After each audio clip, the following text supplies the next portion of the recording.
What's up, everyone, and welcome to Project XTalk, an Xbox podcast episode number 100, presented by Save the Game Media. I'm your host, Kevin, aka The Muffin Man, and today I'm joined by quite a few people, actually. We're going to start with my normal co-host, Mr. Physical Copy himself, the trader over to PlayStation. Ethan, how are you doing?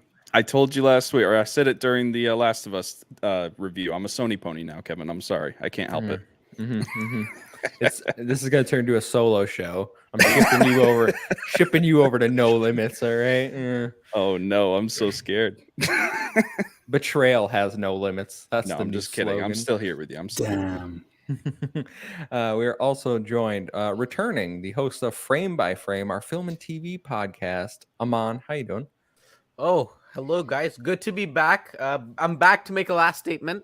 This will be my final ever episode on Project XTalk, and I need to make one more statement. Don't say anything about Halo Infinite. At the end of the episode, all right? I don't need it. I think I'll just kick him out before the end of the episode. Good call, Kevin. We're also joined by one of the co-hosts of No Limits, a PlayStation podcast. I've been told he's called Mr. IGN. Sam, how you doing? I'm doing well. Thank you for having me, Kevin. It feels strange to be here, but I kind of like it. So me and Ethan had this when we were recording our Last of Us review discussion with the different background and then the different intro. You're like, what is y'all's this? intro slaps? Yeah, it's so good. I mean, our slaps too, but it's different when you don't hear it all the time. Like we hear this every week, all right? Like at No Limits, though. Good stuff over there. But if you like this podcast, you can find us live here every Thursday at 5 p.m. Eastern time. If you can't catch us live, we post every Friday morning on your favorite podcast service. While you're over there, please drop us a rating review on Spotify, Apple. We don't care. We're not picky. Anything helps us grow. If you want to interact with us more, please come join the Discord server. Yeah, the link is down below. We're getting new people all the time. It's going off in there. Please come hang out with us. And if you want to support us early and get early access, I've done this for 100 episodes and I can't get it out. If you want to support us and get early access to all of Save the Game Media's content, like No Limits, Frame by Frame, or I Hate My Friends, head on over to patreon.com/Save the Game Media. Choose the tier that's right for you, just like our current Patreon supporters: Bucky Blue, Hopple, Alpaca Tom, Aman, SAZ, Fabulous Brianna, Brianna's mom, Brianna's brother, Brianna's wife. Thank you all for your support. We appreciate you. And we have 3 Patreon exclusive podcasts coming soon. First one coming next week. So stay tuned for that. If you want to get in, $1, head on over there. Guys, I'm off to a flyer here. We're sailing right through, but we're gonna start the same way we do every week, and that's going around the room and asking one simple question. That question is, what you playing? So Ethan, I'm gonna throw it to you. What have you been playing?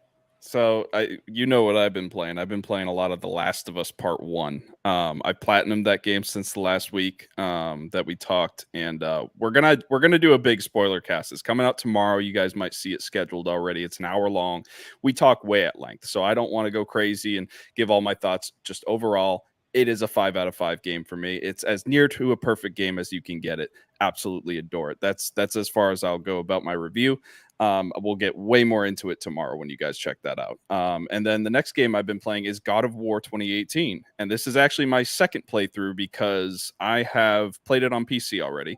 But since now I have the PS5 and it's on the PS Plus collection and Ragnarok's coming out soon, I'm like, you know what? I might as well get this platinum and I might as well get another playthrough in to get refreshed on the story. So that has been an absolute blast to revisit that world.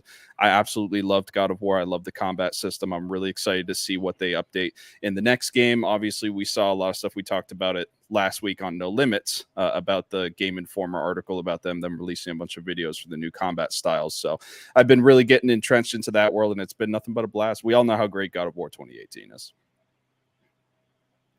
Amen. I forgot my mute button there. Yeah. So you're obviously replaying that because Ragnarok's coming out in 2 months. Yeah. Right? 2 months, guys. That's a good segue into something, Kevin.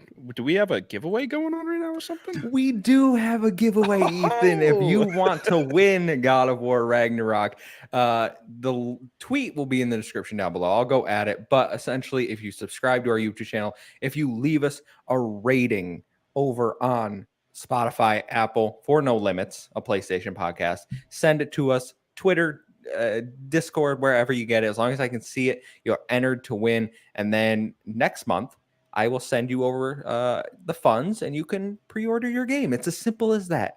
Patrons, you get twice the chance. I'm just throwing it out there. All right. So if you want that, come on over.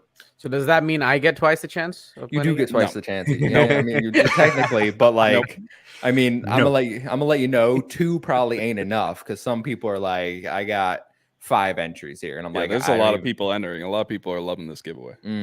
For sure. But we'll go over to our resident PlayStation guy here. Sam, what have you been playing? Quite a few things, which is abnormal for me. I'm usually far too busy. I am currently playing through Destroy All Humans 2 Reprobed. Yeah. There may or may not be a short review coming some point in the near future. Look out for that. Having a good time. Pretty much just, I'll keep my thoughts similar to what was said earlier. I want to keep my thoughts for the video. But it's good. It's the same game, just looks a lot prettier. And sometimes that's all it needs to be. So fine with that.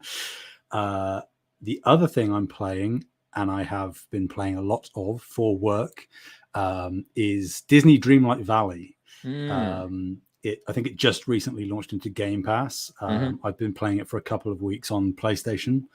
It is a Animal Crossing clone. With Disney characters, as you would expect, and it is surprisingly good. I mean, I know when I say Animal Crossing, that turns some people in this video off, but it is legitimately really quite excellent. Still early access. It's quite buggy, a little bit janky, but the foundation that they've got already is really, really strong. It's really compelling, looks great, plenty to do. So yeah, really enjoying that. Probably will continue to play it after my coverage finishes. And then the only other thing I'm playing, similar to Ethan, is I'm replaying through God of War 2018 to prepare myself for Ragnarok. Hell yeah. You guys are gonna have to do a re-review before Ragnarok comes out. I'm down. I'm here for it. I'll do it. I will not be replaying. I'm just throwing it out there. I ain't got the time for that. Right? I got things coming up. Okay, too many games coming up, especially next month. There's way too much coming out in October. Yeah. Aman, I've been told you are making faces and batting your eyelashes. What's going on? I'm being told that I'm in a houseboat. Actually, I am. I'm sailing across the world.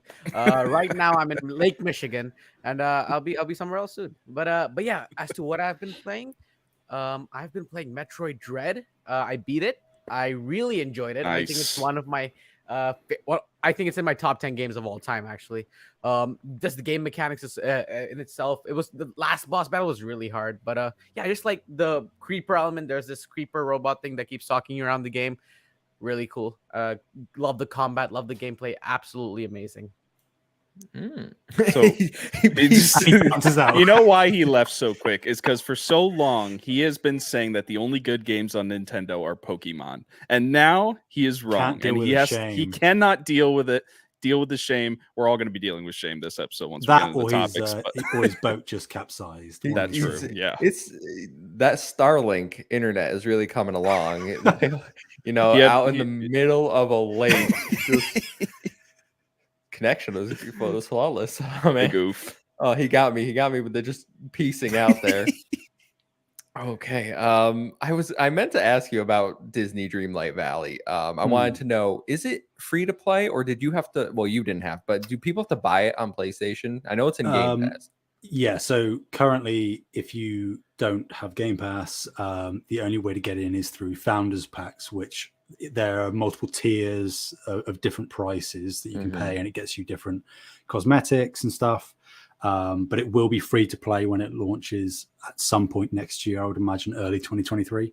There are currently no pay to win mechanics. There is no monetization in game currently. So that's reassuring.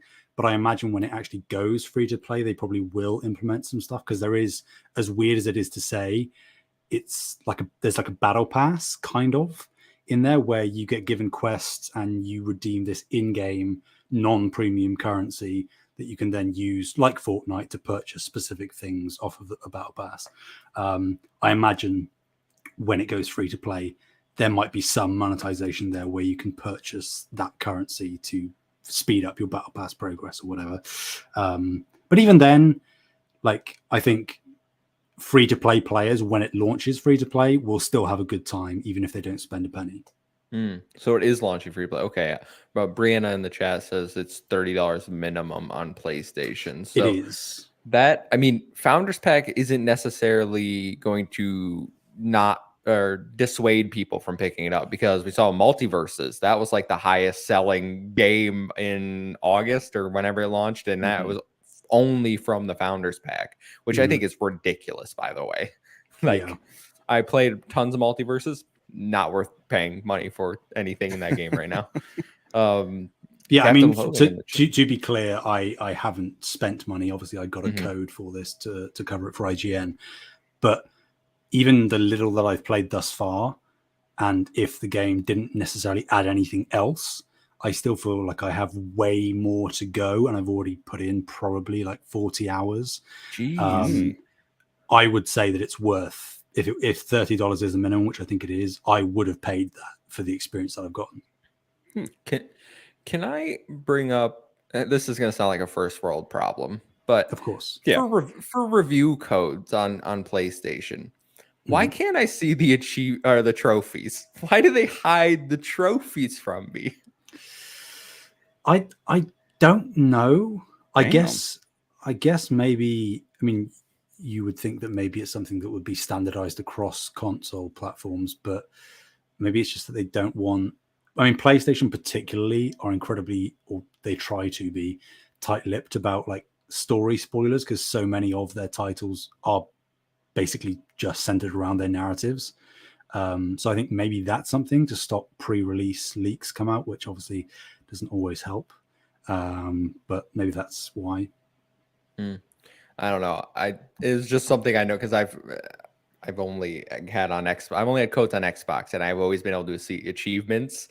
But I'll jump into what I've been playing, and I can't speak about the one I was just mentioning because it's embargoed. I can't let anyone know what I'm playing, but I can tell you, just like Ethan, I played The Last of Us Part 1.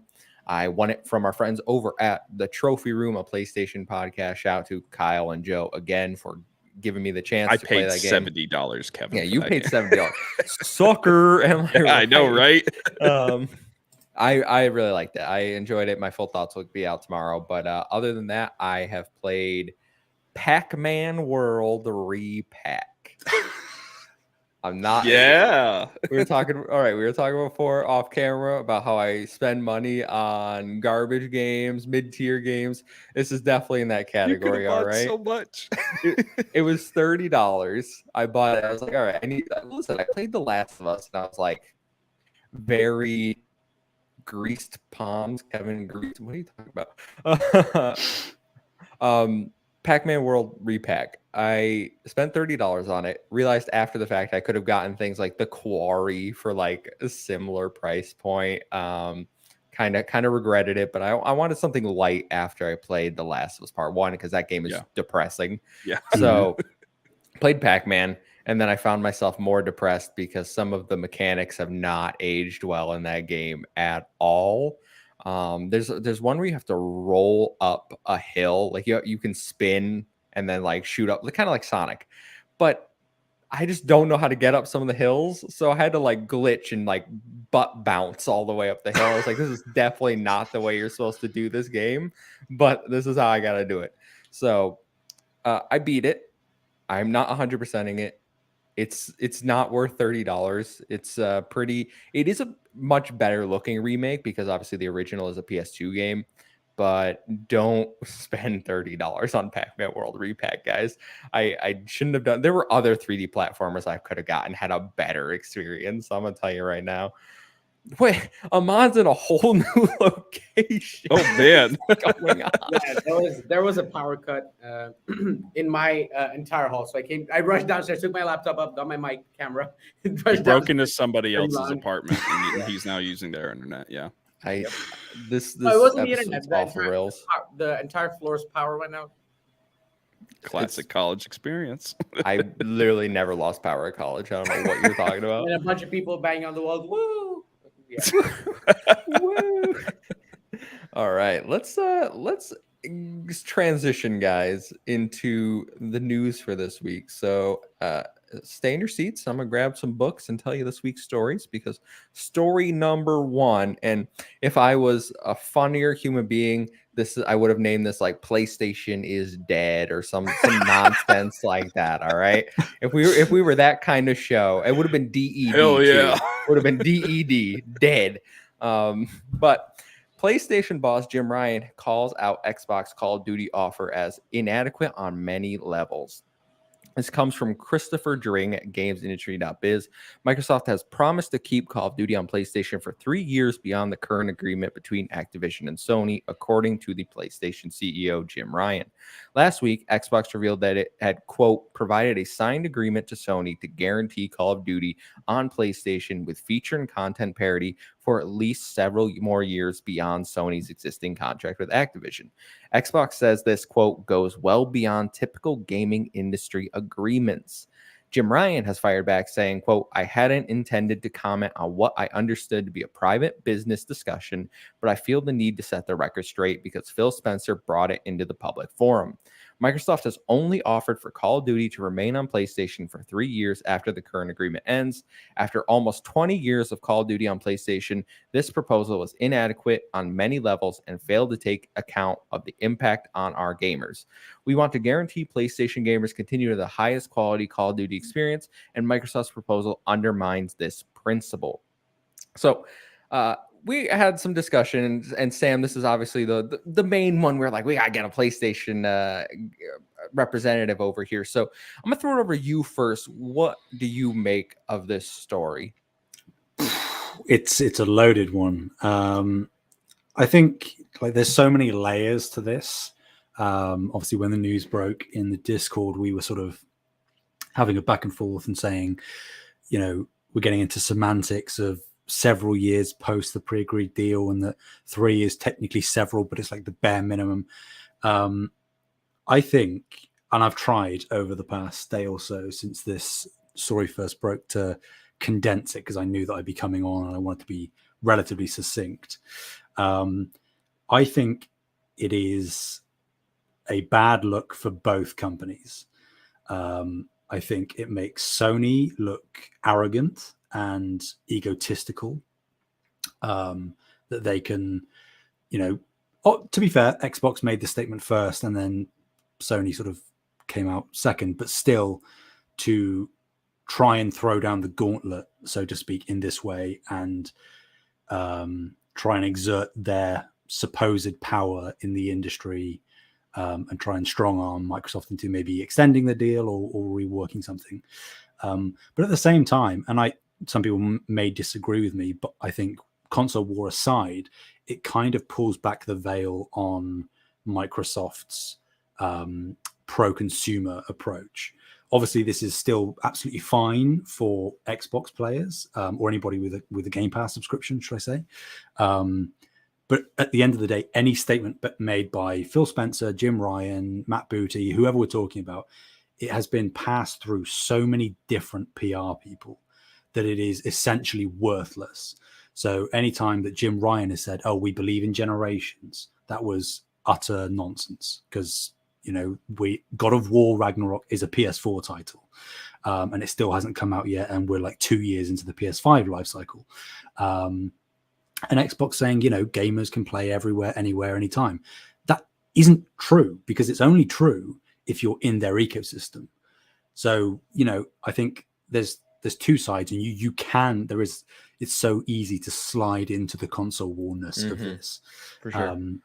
I think if COD goes exclusive to Microsoft/Xbox, which it inevitably will at some point, I think it's a win-lose as opposed to a win-win. It's a win because you may bait Call of Duty diehard fans who just so happen to be on PlayStation over into your ecosystem. That's the win. But the lose is that you don't manage to bait them and you just lose a significant portion of the audience and Call of Duty doesn't perform as well anymore. If it stays multi-platform, it is a win-win, regardless of what you believe or, you know, how much they paid for it, whatever. It is a win-win because everyone then does get to play it. They make money from all ecosystems that it's available on. And Xbox still on top of that remains the ideal place to play because you get it at no extra cost on Game Pass. Mm-hmm. So there is really no losing for Xbox in that situation. But that being said, it's all very much well-worn territory. I think everything I just said there is not news to anyone. That is what a lot of people have been echoing. What I hope happens is, and this is sort of where I'm going to culminate my thoughts because I do want to pass over because I could rant for a long time, is that Microsoft inevitably will make Call of Duty exclusive. Sony is kind of having a hissy fit at the minute because they knew that was coming, but the offer that Microsoft gave them didn't necessarily give them the wiggle room that they wanted to try and come up with a competitor. Mm-hmm. And inevitably, Sony are going to try and create a Call of Duty competitor, whether it's on the same scale or success level. That's TBD because we don't know. But we know that they are partnering with people like Deviation, with Haven Studios. They are working on AAA multiplayer IP. It's likely that at least one of those is going to be a Call of Duty FPS-like. I can't imagine that one of them isn't. So I think that this is something that is just going to further, hopefully, light a fire underneath Sony to innovate. And, you know, the last 20 years of console FPS has been defined by Call of Duty. That doesn't mean that the next 20 years also has to be defined by Call of Duty. There is nothing stopping. You know, Mario was unbeaten until Sonic came along, so on and so forth. Whenever there is a console leader, something typically comes along and challenges it and sometimes even overtakes it. Sony have the capacity, without being fanboy in my mind, to create a Call of Duty level experience that has a really solid campaign narrative, because that's what Sony is great at, and has a robust enough multiplayer that will keep people coming back. You know, stuff like Last of Us Factions, that isn't going to be that. But something is coming in the pipeline, I'm sure. And I think that Sony, with this deal, and they're not happy with it, blah, blah, blah, blah, blah, they just want to buy themselves more time. They are going to try and do something about it. Whether they succeed, we don't know yet. Yeah, I think that's a fantastic point about Sony making their own competitor, essentially because we've heard multiple times that they're investing in live service. What was it, 10 live service games in the next like 6 years or something? Yep. So that would be right on the cusp of this agreement. 3 additional years. Apparently it's a 3-year deal already. So it is 6 years, 6 or 7 years total. So that would put them right on the edge. So what you're saying is they would be pushing it to try to get their competitor out the door, to compete, to reestablish this live service element on their platform if Call of Duty was to leave it. But Ethan, I want to throw it over to you next. What are you thinking? I think the biggest news that came out of this, obviously, is the actual details of what the offer was by Phil Spencer to PlayStation, the 3 years extended past the current obligations. And look, I'm not too proud to say I was wrong. I was absolutely wrong about this. I was in the camp of, I thought they were going to keep Call of Duty on PlayStation indefinitely for a very long time, at least this generation. And the reason I thought that is because I still believe it's the right business move. I think it does nothing but benefit Xbox to keep this game on all ecosystems, because an ecosystem like Call of Duty really benefits from having a larger player base, especially with Warzone and its yearly releases. You want to keep that constant flow of content coming through and all these different people playing it and creating their own stories. So I don't understand really why you would want to rip that away so soon. I still think they should continue to do it. Obviously, I'm not working for Xbox, so I can't do anything about it. Yeah, I was definitely wrong on that. But Jim Ryan, I do have to say that I think at the end of the day, any offer by Xbox to keep a franchise, especially a franchise like Call of Duty, on your competitor's console for anything past the current obligations when you've bought that developer, I think that's a really big olive branch. And I think Jim Ryan should have said, hey, that sucks for us, but I will take this deal. Absolutely 100%. I would love to have more Call of Duty. And so I don't know if it's necessarily the right move for them to come out as strong as they just did. I think that might step on some toes over at Xbox, and I could easily see Xbox going, okay, fine, then you just don't get it after the obligations. I would absolutely not blame Xbox for doing that. And I think this whole story also raises another question that's kind of interesting, and that's what is going to happen with Warzone. Warzone is a constant in Call of Duty, no matter how many games they're releasing a year. Are they going to continue to update content with the releases that come to Xbox? Are they going to take it off of the service? Are they going to create another battle royale like a Warzone 2 and just make that exclusive to Xbox? So that'll be really interesting to see what comes out of that. I think that's the next big question on all this, because honestly, at this point, I think in Call of Duty, Warzone's what makes them the most money. So we'll have to see what happens with that. It's certainly interesting. I think you said, you admit you were wrong. I don't know if you are wrong per se. I thought a lot about this, and I've seen some other people echo this sentiment. Just because they've extended or offered the extension of 3 years doesn't mean that once the total 6 years or whatever is up, that they couldn't offer more terms. That's true. Like, the terms could change depending on where the landscape is in 6 years.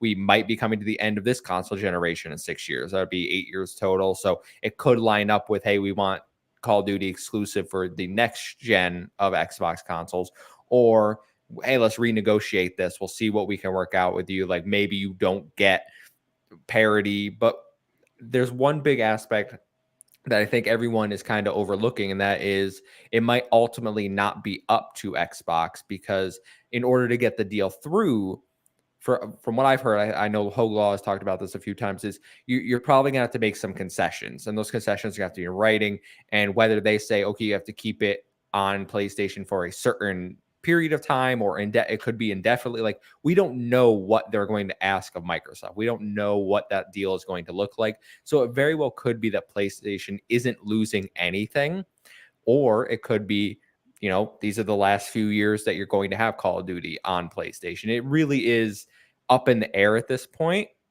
and I don't know which way the pendulum's going to swing. But Aman, I'm going to throw it over to you. Round us out. What are you thinking over here? This sort of reminds me of the Sony Spider-Man deal with Disney. It's more like Sony owns the movie rights, and Marvel wants to use Spider-Man in the MCU. For the first few years of the MCU, Spider-Man was not there. And, they sort of negotiated the deal. And at one point in 2019, that deal collapsed and Spider-Man was officially out of the MCU. So I think it's going to be sort of similar to that. I think they're going to have to keep reworking deals after the time runs out. And if it doesn't work out, I guess the deal is going to collapse and Microsoft gets Call of Duty exclusively. But Daniel Ahmed, I think, put out on Twitter, he put out a graphic stating that Sony was Activision Blizzard's largest consumer in 2020. Sony had like $1.36 billion in sales, while Microsoft only had around 890 million. Mm-hmm. So again, Microsoft might be missing out a large chunk of the audience to Sony. But I mean, it's hard to tell. I'm pretty sure they look into these things before making Call of Duty a full exclusive to a certain console, like completely blocking off a large chunk of the audience. But yeah, I think again, Jim Ryan's also sort of contradicting himself, saying that Microsoft started locking Call of Duty behind, but he's done the same with Final Fantasy, and then the report came out about Resident Evil Village, how they were paying Capcom to keep the game off Game Pass or whatnot. But again, also you can also say the same for Phil Spencer. He said that they're not going to take Call of Duty away from any ecosystem, but this deal might be stating otherwise. But yeah, it's just a wait and see, I guess. Yeah, Ghostly March in the chat brings up he says maybe Jim's afraid they would just not keep COD yearly and wait for the 3 years to lapse in the deal. Perhaps he'd be more open to it if it was the next 3 titles. So instead of a year, like we promise for yearly, we promise a certain number of games, because then if the development cycle takes longer, that's an interesting point. I didn't think about that because I think everyone considers Call of Duty is always going to be yearly. Like, that's just what we've been accustomed to since 2005, right?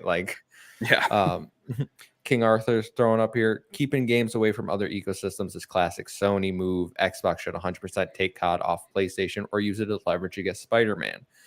I mean, it's going to come down to a business deal at the end of the day. I think. Yeah. What can they make for beneficial for both parties? They'll give them COD. You give us something else. I don't think PlayStation be willing to give up Spider-Man in any world. I don't care if it's COD on the table, but I think that there is, maybe they'll put their live service game on your platform so that way you get a cut of revenue too. What is it? The 30%, I think, is the standard for like a microtransaction, right? That it goes to the console holder. So if PlayStation was getting 2/3 of the pie and Xbox was getting 1/3 if they brought over the Sony title, who knows what's going to happen there? Like Microsoft's end goal at the end of the day, if we're being blunt, is to just get Game Pass on PlayStation, because they aren't in the console race anymore. They're in the ecosystem race, so they don't care if they don't sell any more Series S or X's. They care about Game Pass subscribers. Doesn't matter what system it's on. But like, Sony aren't going to give away any of their exclusives. I don't see them necessarily letting Game Pass onto PlayStation either any day. Me either. Soon. No. But they to be fair, Jim Ryan is being hypocritical, and Phil Spencer is as well, depending on which way you look at certain statements But I think one thing to potentially to your point, Kevin, is why I'm bringing it up, is that Sony recently acquired Bungie. And Bungie is remaining independent and multi-platform with all future titles, doesn't matter whether it's a new IP or whatever, which is different to like Xbox's current or seeming current approach for Bethesda, when new IP for Bethesda will seemingly be Xbox exclusive, which is totally their right. There's nothing wrong with that. But I think that because Bungie are typically going to do live service titles going forward, I think that Sony are going to try and not necessarily extend an olive branch, but by saying we'll still release, hey, we are putting some of our games on your system, right? That means maybe you can give us Elder Scrolls 6 in return, something like that. I think that might be a deal that could be worked out. Just throw their PC ports in the Windows Store. What do you think? Yeah, I could totally see that. You were gonna say something, Ethan? Yeah, real quick, I wanted to raise a question, and this might get a little bit into the speculation side of things. But obviously, businesses don't make moves out of the kindness of their heart. It's obviously going to be for a benefit, right? And I'm wondering what the motivations for Xbox was to try and extend this deal 3 years past current obligations. So in my mind, there's only two reasons why they could have done it. Either one, they thought that was an adequate amount of time to get people to shift over to the Xbox ecosystem and to prepare things for that. Or two, they wanted to review how the game is doing after those years and say, does this benefit us? Did we still get a lot more people in the Xbox ecosystem because people are coming here for Game Pass? And are we still getting a lot of revenue from the PlayStation side? So I was wondering if you guys had any ideas of why maybe he wanted to, because Phil Spencer, he could have, if you're going to make it exclusive, he could have easily just said, yeah, we're done after obligations, like he did with Bethesda. But yeah, I mean, he did that with Bethesda. I think that is speculative. For my personal feeling is that it goes back to the console lifespan for the next Xbox. I think they're just Call of Duty is exclusive to the next Xbox unless it sells like incredibly, like they do see a rise of engagement in Game Pass subs, not even console sales. If they just get PC gamers, however they want to measure, if they're seeing Call of Duty driving interest to their ecosystem, despite it being on PlayStation, I think they'll be like, okay, let's renegotiate. If they don't see that, then I think they want the option to be like, our new Xbox is coming out. Let's brand the hell out of that with Call of Duty everywhere. Launch title. Yeah, launched. Forget. Let's make it known that we're the Call of Duty box, so that when people are going out to pick up their new consoles in the next generation, they're going to go for the COD box. Yep. And I think one of the most important things that definitely can't be overlooked. I mean, it's both of the things you said, Ethan, and what you just said, Kev. But I think as well, it's just about getting the deal to pass, because they totally have the right to say, yeah, after the current deal, we're done. But that's going to be a hell of a bigger mountain for Microsoft to climb, getting the deal to go through. If they say, hey, look, we're being super generous. we are saying basically till the end of this console's life cycle, you're still going to get Call of Duty, which is really the main sticking point of this whole deal, not passing yet. That if they don't do what they're currently doing and trying to be generous, they're giving Sony ammunition, and they don't want to do that. That's a good point. I didn't think of that. Yeah, I think it's like a win-win situation for Xbox both ways, right? If, like as Ethan said, if they whatever scenario they go for, they wait for the 3 years and they see how things pan out. If they're still getting crazy amount of sales from PlayStation, there's end of the day they're still getting the money, but if people are moving over to Game Pass or Xbox, they're winning again. So yeah, it's just the cards are in Phil Spencer's hand. It's just how he plays them now, I guess, right? Yeah, I do see people being like, Jim Ryan's whining or crying, Phil's a hypocrite. Like, I think those are more the console fanboy stuff that like we don't really need to get into that. Like, I still think the deal is going to go through. Call of Duty isn't going anywhere anytime soon, because if the option is accept the 3-year extension or nothing, Jim's gonna be like, where do I sign? All right, like pen to paper instantly. So it's that's what I said, Sean. I didn't see that. I don't know what you're talking about. Listen, it's gonna go through. Who are you calling a fanboy? Sean, don't do this to me, all right? This is episode 100. Flaming you. Let it slide, buddy. Yeah. Save for the console war room with Joe, okay? But no, I lost my train of thought because Sean Capri distracted me. Carpool gaming. Good job, Sean. That's what they do. That's what they do.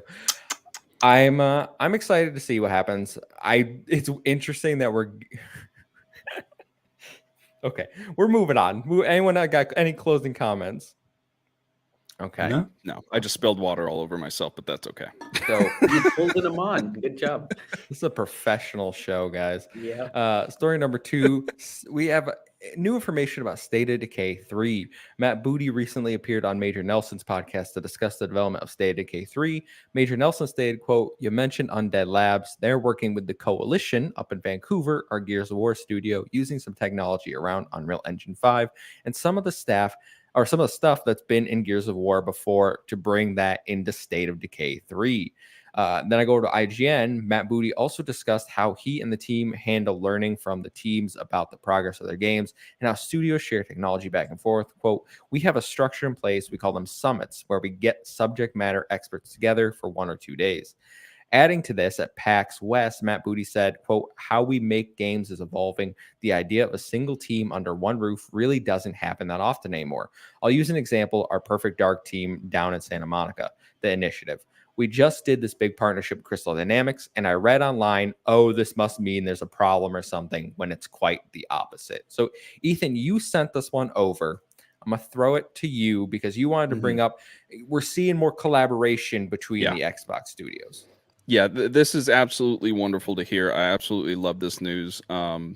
Look, I've been talking for a long time that all these studios under one roof is a great thing because of the cross-pollination aspect of it. You can get people that are professionals with their engines to come and help you out if you're making a new game and you haven't used an engine before. You can get different graphic designers to come over, and you're all under the same tent and you're all part of the same team. I know there's a lot of obviously issues that can come with consolidation. I think this is one of the highlights of consolidation, not just with Xbox. I think this will also benefit Sony at some point in the future with all their studios, that there can just be more collaboration, and that's always a good thing. I think it creates better products for everyone. It's going to create a better ecosystem. So I'm really excited to see what comes out of it. Amon, the Coalition working on State of Decay 3. Does this increase your excitement for the game? Sort of, I guess. I mean, the Coalition are obviously they've sort of mastered the Unreal Engine, you can say. That's a good dev team, yeah. Exactly. So, and the State of Decay 3 is reportedly on the Unreal Engine 5. So, if they're working on it, obviously, I hope it turns out great. So, yeah, I'm excited for it. Okay, Sam, are you? I don't know your Xbox history. So, Coalition, Undead Labs. What do you got going on here? I am, and this is not to balance things out or to fuel console wars. I'm actually on the opposite end of the spectrum, where this makes me more concerned than anything. Okay. And that's mainly down to, and I know Matt Booty has commented on it even in this story, talking about Perfect Dark with the initiative and Crystal Dynamics. in a vacuum, the concept of studios collaborating on a larger scale than we typically see, because there always has been studio collaboration of, Guerrilla Games gave Kojima the Decima engine to make Death Stranding, stuff like that. There's always little, and they're sharing tidbits about, oh, this is how we made this work, etc., etc. That's nothing new. But the types of moves that Xbox are making with this, it's ballsy. I think it's relatively unprecedented on this scale for two really large teams to collaborate on a title. But we haven't seen anything necessarily positive out of these attempts yet. I'm not necessarily fully caught up, but I'm typically well versed in just the industry in general. I have to be for my work, but everything I'm hearing about Perfect Dark is not good currently. That it is in development hell, that multiple studio leads at the initiative have left, that there is creative differences between Crystal Dynamics and the initiative, and it's just not quite gelling well. Now, obviously, it's Coalition, and who else is making In Exile? Is it State of Decay? Undead Labs. Those are two completely different studios, so they might be a perfect pairing. We don't know, but I just think it's intriguing that they are going whole hog in on this, rather than maybe experimenting with some of their smaller studios collaborating on titles, rather than committing to Coalition, the initiative, which is meant to be quadruple A, whatever that means. And Crystal Dynamics in itself, they flopped with Avengers, but other than that, they have a pretty good track record. It's weird that they are going that hard on it, like maybe I'm just being pessimistic, but I'm very cautious, because theoretically this should be great. There should be nothing wrong with this, but even if you get in a room with 10 people and you try to work on something that's creatively based, you're gonna butt heads, and that's a natural part of any process. But we're talking about teams with like hundreds of people, and we're talking about multiple studios, so it's like you're going to run into issues. And I just don't think that Xbox management and the studios themselves are necessarily in the place right now to be able to perfectly execute the types of things that they're trying to do. I think it will and can work eventually, but just not right now. That's an interesting perspective for sure. It's very different from everyone else's views that I've heard on it, because what I've heard and read is, Coalition makes Gears of War, right? We all love Gears of War. Like, it is undoubtedly one of the best performing games Xbox has, consistently coming out. It's not broken, it's high quality, it looks amazing, it always has. Like, it's always been pushing that for the Xbox ecosystem. So when you hear Coalition is helping Undead Labs, you're like, great, two great studios working together, nothing can go wrong. But that might not be the case, because as you said, cultures have to mesh, and we don't know the scope or the size of the team coming over to assist with State of Decay 3. It would be fantastic if it was simply a sharing of, like, how do you make third person cover shooting feel like this, or like simple things like that, like how to showing them techniques in Unreal to make their game better, instead of assisting them making the game. Because we know they're working on Gears of War 6. They're supposed to be working on some other project as well, which people were like, oh, is it a Disney property? But it doesn't appear to be, from all indications. I think Matt Booty kind of put his foot in his mouth here by bringing up the initiative and Crystal Dynamics, because I know he says everything's going well, and obviously he would know better than me. But if everything is going so well, why has all your staff left? Why have we not seen anything from this game? It's been years. The studio was announced, I think, 4 years ago, 5, something like that, and has nothing to show for it. There is a problem at Xbox where we see too many CGI trailers, and I know they've been trying to rectify this. I think this year's game showcase was much better in that regard. We're seeing gameplay. Things are only 12 months out, but it's undeniable that there is an issue with getting projects out the door right now for Xbox. I gotta ask real quick, because I think there's a big difference between these two different examples. The Perfect Dark analogy for me, and I'm not trying to defend the development of No, go the for it. Perfect Dark. I think that it's been botched. It's been handled pretty poorly so far. Obviously, there's some issues with it, but I think the fact that Crystal Dynamics is obviously an outside entity to the Xbox ecosystem, I'm wondering if that sort of insulted the initiative by having to call in an outside party to do that. And like going back to what I said in the first story, businesses don't do things unless they get something in return. And I don't think that's necessarily a problem if both studios are within the Xbox ecosystem, especially if you're doing summits like this and Xbox can sort of be a mediator between the two. And at the end of the day, Undead Labs could say, we don't really like their ideas, go back to the coalition, that's fine. And you're still part of the same team. So I'm wondering if there's a sort of a difference there, that maybe it's because the initiative is working with an outside party that's why this conflict arose. And obviously they didn't want to deal with it. And I think studios working within the Xbox ecosystem, that's a whole different scenario, because at the end of the day, you guys are on the same team and Xbox is there to be a mediator, and you have summits like this. I don't think the deal between the initiative and this Crystal Dynamics, I almost forgot the name, Crystal Dynamics necessarily had like summits or anything like that. It was just sort of an agreement. Yeah, no, I was more referencing the fact of working with another studio, and support studios are nothing new. Like we see Right.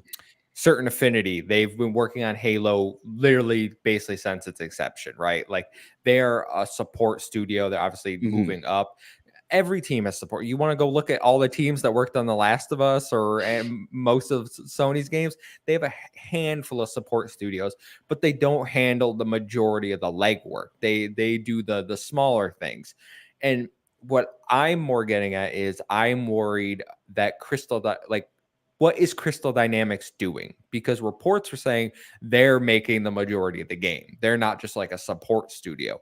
And now you have the coalition coming in. I think the coalition is probably taking more of the role I was saying of being that support, like teaching Undead Labs more things instead of like we're coming in to make the game. I don't think Xbox would have them do that. So I think there is certainly a difference between the two situations. I worry both of them have concerns and both of them have positives. Yeah. And obviously like the deal between the initiative and Crystal Dynamics had to have a contract of some sort, right? So there's not a lot of flexibility there. And I think that's the other benefit of the coalition coming in to help Undead Labs is there is that flexibility. You don't need to do a contract between these two developers because they are under the Xbox banner. So I think that also is a point we should make. Yeah, absolutely. We can go on if nobody else has something else, because we're 50 minutes in and we got multiple we're going crazy stories. So let's throw it over to story number 3 because it's our Game Pass drop update. Available today, Disney Dreamlight Valley Founders Edition for cloud, console, and PC. It has Sam's glowing recommendation and Brianna's from Save the Game Media. So we also have Opus Magnum for PC. Never heard those two words put in that order before. But we also have Train Sim World 3 for console and PC. Nope. It's not a moment.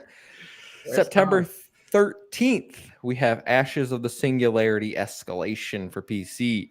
We also get DC League of Super Pets, The Adventures of Crypto and Ace for cloud, console, and PC.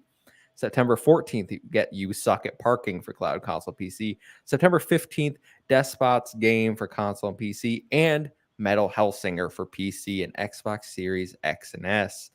Amon, any of these sticking out to you as interesting? Absolutely not. I mean, like for the past few months, like Xbox Game Pass drops have been very similar to Xbox Live Gold. Like none of them have been great games, and especially in a year where Xbox really needs the heavy hitting games, there hasn't been much. I was expecting them to put in Gotham Knights would have been a good game, a big day and date launch like they had last year. Last year they had Outriders and all that, but this year they don't have much except for like a Plague Tale. I don't know. Immortality's gaining a lot of traction. It's got like a 93 on Metacritic or OpenCritic, whatever you want to use. Listen, there's still time for Gotham Knights. Okay, we're not going to know until the middle of next month. I'm sure they're working on it. Yeah, get that in there. But okay, so you're not interested, Ethan. Anything sticking out to you? Yeah. Well, okay. Disney Dreamlight Valley is kind of sticking out to me now that I've heard Sam and Wrong Brianna with talk you about it. people. I'm a fan of Animal Crossing. I put many hours into it. I think it was Animal Crossing Wild World when I was a kid. I played it on DS for probably over 1,000 hours, I would have to say. It was. I used to fall asleep at night to listening to that music and the patter of rain in Wild World. Oh yeah, So I bet you fell asleep playing the game too. Yeah, the DS would fall on my face. It was great. But no, anything like that, I'm here for, and it's Disney. I love Disney. I love everything about Disney. I'm sorry. I'm just a fan of it. So yeah, I'll give it a shot. But everything else, no. Train Sim World. Yeah, let's go. Let's do it. Sam, please save me. So I'm not going to save you because Disney Dreamlight Valley, obviously. Okay. But I will say, You Suck at Parking is. I've been hearing good things. It seems like not just a very quaint little indie thing. It's essentially like a very cute driving game, but your goal is to get through obstacle courses to try and land on a parking spot and stop. And it's got like leaderboards and stuff. It's probably nothing that's got any real staying power, but if you're looking for something fun on Game Pass, that's probably a good thing. And I'm surprised nobody else has said it, but Metal Hellsinger is Thank you. one hell of. I mean, I played that demo to death. It takes a little bit of getting used to. I think a lot of people have tried it and have sort of just bounced off of it because they can't get the rhythm down. But it's kind of like Sekiro to me, where the opening hours of Sekiro, you're playing it and you're trying to parry and you just suck and you keep dying and you're like, oh, this isn't like other Soulsborne games. I'm going to bounce off. But once you click with it, and it only takes a couple of hours maximum to click with it, I think Metal Hellsinger is a real dark horse this year. I think it could pick up quite a few awards at the Game Awards. Nothing major. It's not going to be like a Game of the Year contender or anything, but I think in the indie space and music, I think it has a good shot. So yeah, I was just looking the game up. It looks a lot like Doom. Mm-hmm. Is it yeah, similar? Yeah, it's basically Doom with the same gameplay loop, but any of your attacks have to be timed to right. music. And you know, it's kind of like Guitar Hero where you have a thing in the middle and it shows you the beats coming in, so you have to time the shots, and that's where it can get difficult. But if you master that, you just get into the zone with that game. Like most games don't let you get into the zone. Mm-hmm. I've heard nothing but good things about the demo from people, so I was really surprised that nobody was saying it. The game it does have that Doom feel to it, but obviously you shoot to the rhythm, like Sam was saying. So it's not something I'm gonna jump in day one. I'm a little busy, but it is something that's on my like to play list to try at least, because I really enjoyed Doom Eternal. I liked Shadow Warrior 3, which for anyone that doesn't know is very Doom-like, just like a different aesthetic. So I'm up for some mindless like shooting and just killing things. And something else I will throw in about Metal Hellsinger, which some people don't realize because they don't play long enough to realize, is that as you get more successive hits, your combo meter builds up as you would expect. But simultaneously, the music builds. So like when you get to a 2x multiplayer, that's when the drums start coming in. Then when you get to a 4, I think that's when vocals kick in. And then I think it's 6 or 8, which is the maximum. That's when like it kicks to a chorus and it's like real heavy metal. It's like really Evanescence stuff. It's yeah. They got the singer of Trivium did a song on there. Yep. The singer of System of a Down, I think, worked on it too. Mm-hmm. So they have some big names in like the metal genre working on this game. I think y'all convinced me. This sounds cool. Yeah, go for it, Ethan. Yeah. September 15th, next gen only, and PC. Good. Finally, stop making stuff for previous gen. I do want to mention some games that are leaving Game Pass. You're only saying this because of that one, Kevin. The first one. No, listen. No. The first one is obviously the big one. Plague Tale Innocence is leaving. Origami 2 is leaving. Bug Fables is leaving. Craftopia, Final Fantasy 13, Flynn, Son of Crimson, I Am Fish, Lost Words Beyond the Page, Mighty Goose, Skatebird, Nobody Cares, that game's trash, and The Artful Escape. Lots of good games leaving this month. Obviously, A Plague Tale for me is the highlight. Number one fanboy right here of A Plague Tale. But Origami 2, played, love, great, fun stealth co-op game. Bug Fables, doesn't get talked about enough. I feel like it just came to the service too. Bug Fables is like the Paper Mario the Paper Mario successor that we never got because Nintendo's like, we're gonna only make crappy Paper Mario games now. So, I like the last Paper Mario, Kevin. Come on now, bro. You can't play 1,000 Year Door and then play the garbage they're putting out now and be like, this is the same quality Paper Mario. I suppose. The Artful Escape. Come on, you need to talk about that. I haven't played it, but I do know people love it. All right, well, we'll get to it. You keep going. I'm done. I was just gonna Final Fantasy 13. You don't really need to. It depends on where you fall on that spectrum. But if you might like it, you might not. The other ones I think I'm good for. But Artful Escape, I hear good things about it. Look, you can knock this game out in a day or two, but it is an incredible experience. I think it's so fun. It's so colorful. It's so enjoyable. The world is really cool to explore. The music in it, it's simple, but it keeps you really engaged. I really enjoyed the music in it. It was a really good experience listening to it on headphones, and it's just an all-around wonderful game. So go pick it up. I know people are like, I don't want to play a game that's leaving because I don't want it to leave in the middle, but trust me, you can knock the Artful Escape out in a day or two. No problem. This weekend, get it done. I really, really recommend that you go play that. It's a very easy platinum, so I would imagine it's also a very easy 1,000 gamer score. Yep, I got a 1,000 on it. It was very easy. And something else I'll shout out before we move on is it's very small, quaint, probably not going to be to a lot of people's likings, but Lost Words Beyond the Page is an indie title that I found on the PlayStation via the PS Plus. It's a very cute little 2D platformer, but it has some really, really unique gameplay mechanics, something that I haven't seen in any other platformer. It's very heavily narratively driven. So are the mechanics. I don't want to get too much into spoilers, but I would encourage people that maybe want to have a little fun platformer that you can finish in maybe 4 hours to try that out. Which one was that? Lost Words Beyond the Page. Yes, I've heard. Okay. For some reason, I was like, I thought you were talking about I Am Fish, and I was like, this is definitely not I Am Fish. I don't know. Masterpiece. Game of the Year candidate. I Am Fish. All right, guys, we can move on to story number 4 because Xbox has announced a new Elite Series 2 controller. Please be excited. The new Elite Series 2 controller, called the Elite Series 2 Core, gives you adjustable tension thumbsticks, wrap around rubberized grip, and shorter hair trigger locks. It comes in cheaper than the original Elite Series 2 at $129.99 USD, making about $50 cheaper. It does offer less customizations than the Series 2 original, but both will be available in Design Labs later this year, meaning you can get custom colors, and that purple one's looking beautiful. Man, I'm gonna throw it over to you first. Been quiet for a little bit.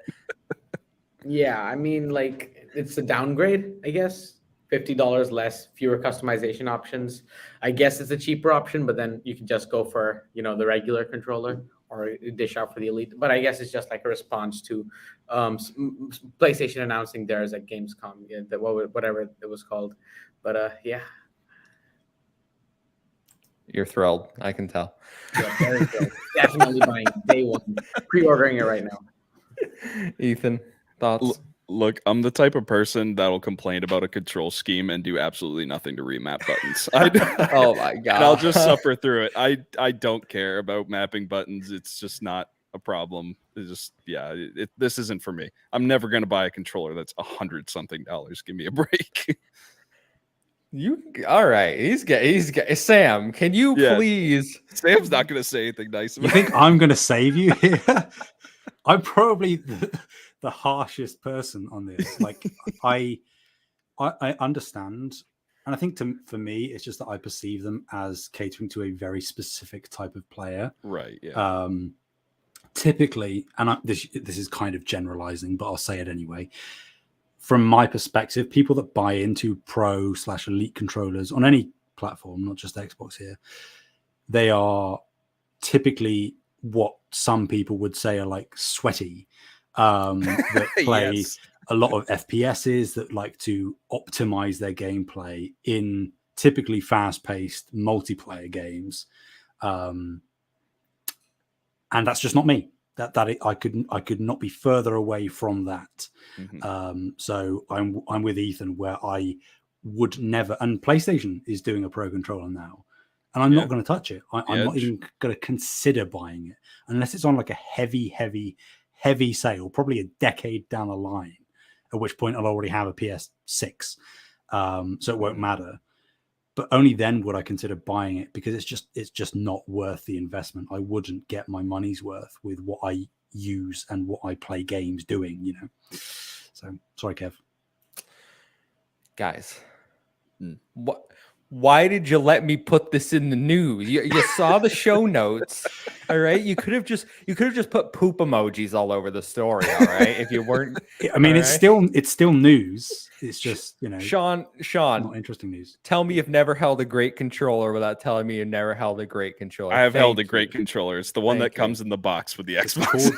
called the Ethan. DualSense. Yes, Guys, Ethan. you've never bought a better controller. Never No. in my life. Like, I still have all my original ones, but like if they come in a cooler color, if they have better Kevin, I design, used like, the same I'm 360 using my controller for 8 9-year-old years. PlayStation 4 controller to this day. you people are I bet you play with the Joy-Cons out the box and don't bother to get a pro controller. Joy-Cons Actually, are I amazing. do have a pro controller for the Switch Joy-Cons are because the worst controller. my hands are way too big for those Joy-Cons. I can't do it. Story 4.5, new Xbox UI is coming in 2023. We're not even talking about it because they No, probably this don't care. is. I No, do care about Xbox this. UI. You No, lost we're your talking about chance. this This one. is You lost good. your Talking about this chance. one. You want to talk about this, but not the controller. There are too This many is boxes chaos. everywhere on the UI. There's too much advertising. Get it off my screen. Let me customize more. Let me Thank see you. the backdrop. Let me see Thank the you. dynamic backgrounds. You have some beautiful Thank you. artwork that you release, like Halo Infinite. I have the Halo Infinite dynamic backdrop, and all I see is goddamn boxes. Get rid of that crap. Let me customize my UI. Yes. Thank you, Xbox. Thank you for taking a step forward. There's still some stuff I would like to see, but taking a Preach. step forward. Thank you. Ethan has spoken. I've spoken. Preach, brother. Now we can move on. Yes. The chat's against you, by the way. All right. Y'all sound like, why get pasta when I have mac and cheese? Or Chevy says, I'm in for the cheaper Elite, Kevin. I use the controller every day. Why not upgrade? You could buy 2 video games for the cost of that controller. I Come bought on. different color Joy-Con, says Ghostly March. Yeah, I mean, that's Oh, fair fine. enough. Like, I have Yeah, that's a fine. black Different DualSense, colors. but like, So that's paying not. $80 for a different color I don't even do is the different fine, colors, but I an mean, yeah. to be actual fair, improvement. I didn't pay. Okay. Oh. Okay. Indeed, All right. yes. All right, all right. Would I? That's a different question, but I'm not going to. Kevin can't spend $100 on curtains, but he can spend $120 on a new controller.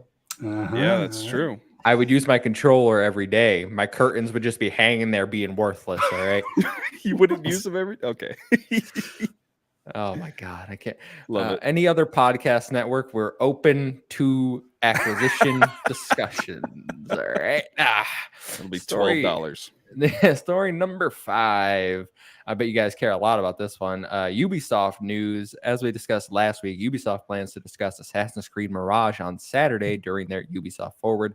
However, according to Jason Schreier at Bloomberg, Ubisoft will announce several new games in the Assassin's Creed franchise, including one in feudal Japan. This game will be called Codenamed Red. Codenamed Red, it will be set in Japan, while Codenamed Neo or Hex will be set in the latter stages of the Holy Roman Empire and revolves around witch trials. Apparently, both Red and Neo are part of Assassin's Creed Infinity, which is set to be a platform for future games to come to contain series of multiple settings coming in 2024. You guys want to talk about Assassin's Creed? I know you do, Ethan. I think we talked. I don't remember if we talked about it last Thursday. We or talked if I about Mirage. No We Limits. talked about We did. Mirage Okay. last Thursday. Yeah. So I mean, just additional news. an Assassin's Creed in Japan, that's something I've been wanting since I played Assassin's Creed 1, honestly. That's absolutely cool to see. I just finished up Ghost of Tsushima last month, and I've been told that was the best Assassin's Creed game ever. and it's hard to argue because it's really good. So I'd like to actually see Ubisoft make an Assassin's Creed in that world and see, and I'd also like to see what time period of Japan they do it in. That'll be really interesting. That could change up the gameplay a lot. And again, I would like more details on what the gameplay is going to be like. Are they going to continue on the path of what they're doing with Mirage and try and scale it back and make it a more traditional experience, or are they going to go big again? I hope they keep it scaled back. I hope they continue with that traditional way of doing Assassin's Creed. Mm-hmm. Yeah, I think not that it's dead in the water, but I think that this Red, the game set in feudal Japan, that's going to have a hell of a mountain to climb after Ghost of Tsushima. And that's not me being a Sony shill. That's just that Ghost of Tsushima was so praised and well received. You know, some of the dev team have been made actual ambassadors of the real Tsushima Island. Like, that game has cemented itself not only as a core Sony IP, but like a definitive rendition of feudal Japan in video games. And, you know, you're right, Ethan. Like, a lot of people have said that Ghost of Tsushima is the Japanese set Assassin's Creed that we've always wanted. And I don't know necessarily that Ubisoft can deliver on that. And obviously, we don't necessarily know which teams within Ubisoft are working on each individual game. Not that changes too much. But everything else sounds really cool. I'm with you, Ethan, that I hope it stays scaled back. I think that's really if all of these are coming out close to each other, relatively speaking, I think that's the only way that they can succeed. If they are massive Valhalla size things, then one of them or more are going to fail. It's not mentioned here, but there is also rumors of a VR Assassin's Creed title, which is probably going to be revealed. I'm hearing things from within IGN. I think I can say that. That's fine. So I think, I mean, me being a PlayStation person, I would imagine that will be on PSVR 2 when that launches later next year. But I like that they aren't necessarily resting on their laurels. I think that they are now hitting their stride with what Assassin's Creed can be in this day and age, and are trying new things, which is exciting. Yeah, I mean, it's going to be very, very hard to top Ghost of Tsushima, as Sam said. You know, they got the narrative nailed down. Absolutely amazing narrative. The open world elements, absolutely amazing. Like, it wasn't very big. It was limited, but it was a well fleshed out world. The only thing I would say they were lacking was the stealth elements, I would say. That's the only thing they could possibly improve on. But knowing Ubisoft, they're probably just going to make it a massive open world with a mid-level narrative. And I don't see them topping Ghost of Tsushima. So you think they're going to keep it like Valhalla and make it big, and Mirage is just kind of a flash in the pan? Yep, for sure. They're going to keep it like Valhalla, and then it's going to sell like crazy, and they're going to continue doing that for the rest of eternity.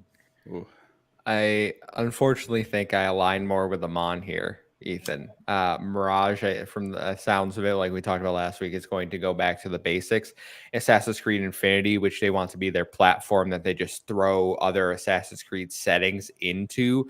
I think they're going to want, because that's their live service platform, right? They're going to want to keep you engaged. So I see those style games going in there, trying to keep you hooked and engaged for as long as possible, even if you can't finish all the settings inside the game.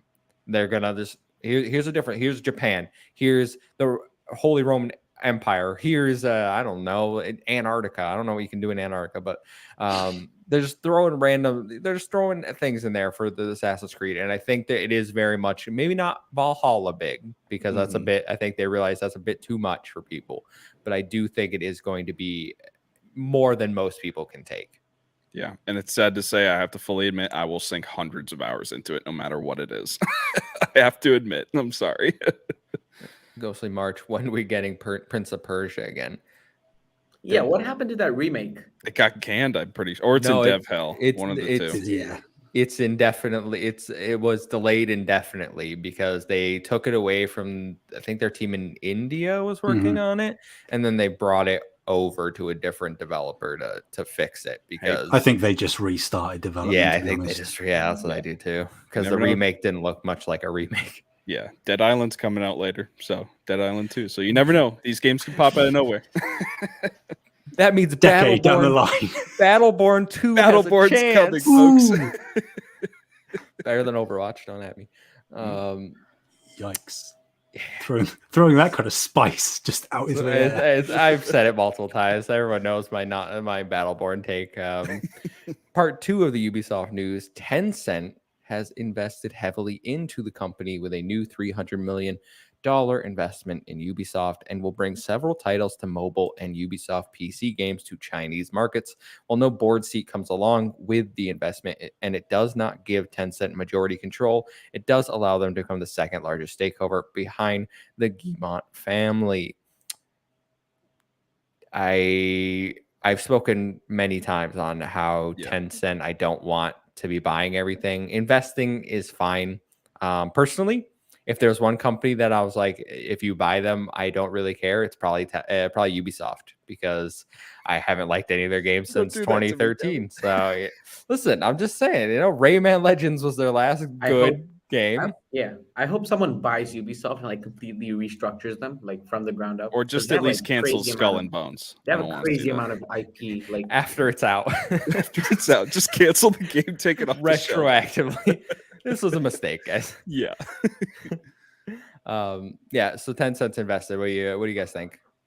Tencent's been making a lot of moves lately. I think there's a lot of waves. I don't think this is the last we're going to hear from it. And I think Tencent is doing a lot of investing like this. They're not necessarily gobbling up studios, kind of like Embracer Group is. They seem to be just planting the seed everywhere around the gaming industry. So it'll be interesting to see what other moves they do. I'm kind of with you, Kevin, where I don't really trust Tencent as a company. It worries me. But as long as they're not taking full on control of different studios and sucking them in, I think it's okay for now, but we have to wait and see. Yeah, it's concerning whenever I see Tencent or Embracer, to be fair. I appreciate that it isn't just an outright purchase. Like I do think that Tencent is at least mainly centered in the gaming space. Whereas if it was somebody like Amazon that came in and just barged their way into the industry by purchasing a publisher of this size, that would be even more concerning to me. I think something that not a lot of people are talking about, and this is purely speculative on my part, but I think it's partly a reason why Tencent and even people like Sony now are making these kind of moves, is a counterplay to acquisitions. Ethan kind of suggested that, where they're planting seeds and investing in lots of different places.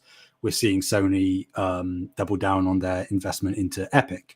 We are seeing Sony double down on their investment into From Software, and that means that even if they don't have a majority, they have a say should an outside party come in to try and acquire those developers. And that means that and this isn't throwing shade at all, if somebody like Microsoft comes along and sees how great FromSoft is doing and rightly would love to have them in-house, that means Sony would have a say in those acquisition discussions and would therefore be able to, at least for a short time, unless they were overruled somehow, prevent it from happening.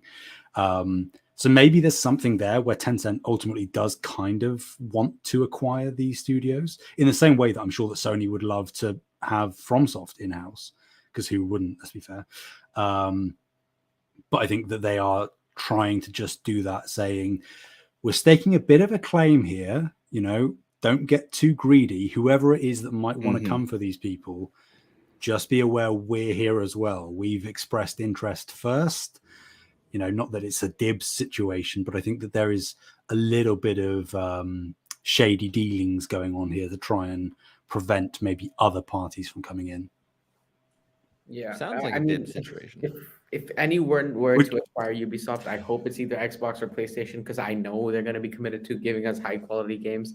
If it was Embracer or Tencent or Amazon, their goal is to maximize their profits or revenue. So I much rather. Well, I mean, to be fair, Xbox and or Sony would do the exact but same thing. But they have creatives that are like dedicated to making these Sure. projects, like high quality projects. Yeah. We've seen what's going on with Embracer Group. They're just gobbling up studios and just putting out projects. Not all of them are extremely high quality. So Mm-hmm. so I hope it's either Xbox or PlayStation because I know they will respect the IP, respect the fans, and and make money out of it at the end of the day. I mean, the part of the story was also that in 8 years, Tencent can double their stake in the company, which still won't. I think it brought them up to like 9%, some maybe 20. I don't know. I forget the percentage, but it still wasn't enough to be like, we own you now. Like, Yeah. I do think Ubisoft does want to be purchased. We talked about this a few maybe months ago at this point, but there was that private French investment equity firm that was apparently thinking about it. Mm-hmm. So it does seem like they're being shopped around and probably having those discussions. Maybe this is to finance some projects, get some more revenue in the meantime while they're waiting, having those sort of business dealings. But we'll certainly wait and see. Again, I ain't got no skin in the race here because Ubisoft to me has been dead since 2013. Rest in peace. Damn. Rest in My peace, heart. Ubisoft. Listen, just give me Splinter Cell. Is it that hard? No, it's not. You got me there, Kevin. I can't Watch say Dogs nothing. 2. Watch Dogs 2. Yeah, that's what I'm looking for, Sam. I'm just saying. It's a great game. It is. Guys, no, I can't do it. I don't want another open world. Don't play Watch Dogs Legion though. That one's not No, good. no. That one They dropped the ball. That one looked fun. At It least. looked fun, but then it's like a Saints Row was not situation. fun. It's very nah. Oh, it looked silly. Like, I can beat up people with this grandma. Oh, it was silly. Okay. In all the wrong ways. Yeah. All right, guys, let's wrap this show up with one final story. And it's about Atomic Heart. So Atomic Heart, the first-person action RPG, clearly inspired by games like BioShock, has been pushed out of its 2022 launch window and will now release in a tentative winter timeframe, probably meaning early 2023. Mundfish, the developers, confirmed the change is to, quote, polish and deliver a game with the highest quality, and they say a release date will be announced soon. At the same time, Mundfish is partnering with Focus Entertainment to publish the game outside of CIS regions and Asia. Focus Entertainment, they're killing it right now, right? They're becoming the best AA publisher in the game. All right, you got Plague Tale, you got Evil West coming out, and now you're throwing Atomic Heart in here. They're just racking them up. It's quality after quality announcement. They got some other ones. That Atlas Fallen game that's going to come out next year looks really good to me. So I do think, however, that this publisher agreement is clearly because they're a Russian studio. Like, this is probably the only way they can get this game out in the other countries is if they don't do it themselves. Yep. That's it. Yeah. Well, Right. I am looking forward to this game. It's disappointing that it got pushed, but I do want to say is that I understand that there's a lot of controversy of this being a Russian studio, but it's clear these are random video game developers. They've been working very hard on this game. It looks like a passion project. They've been working on this well before, anything popped off with Ukraine. So I'm not going to punish them for that. I'm still excited about this game, and I'm looking forward to it when it comes out. Yep, same here. It looks very, very BioShock-esque, and super excited for it. Coming to Game Pass day one. Hell yeah, it is. All right. Well, guys, that has been our 100th episode. Thank you all for hanging out. Anyone have closed? Aman, you said you had a statement to declare at the end of the episode. Don't say nothing about Halo. Don't say nothing about Halo. I would like to say that Halo is absolutely amazing. It's a great game made by great developers. Probably one of the best gaming series of all time, game franchise. How do we mute I'd like to man? apologize No. everyone. Basically saying, basically for all my Halo shithousery I've been doing for the last 100 episodes. But Halo is absolutely amazing, guys. Definitely play it. I think I'm gonna cry. All right. Well, Did you just kick him? Who he kicked does- him?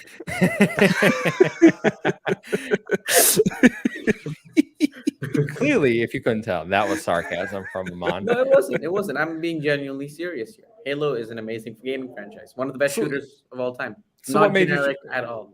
I'm very suspicious right now. He's done. Sam, where can people find you? Thanks for coming on, making your Project XTalk debut. Thank you for having me. People can find me on Twitter at Sam Heaney. That's Heaney. Amon, I'm bringing you back. Where can people find you and your nonsense? You can find me at Amon_M05 on Twitter. You can also find my nonsense and my hot takes at Frame by Frame, weekly movies and TV podcast, which I do with Sam over here. So check that out. Mhm. All right. Bye. Ethan, where can they find you? They can find me at White Cedar 1 on Twitter and on PSN and Gravy3448 on Xbox. And you can find me at the Muffin Mon. It's a 1-7. I and 0-7A. Follow us at Save Game Media. Make sure to enter our God of War Ragnarok giveaway. Open to everyone, no matter who you are. Please go do it. Until next time for episode 100 of Project XTalk. Thank you. We appreciate all of you. Goodbye. Peace. Peace.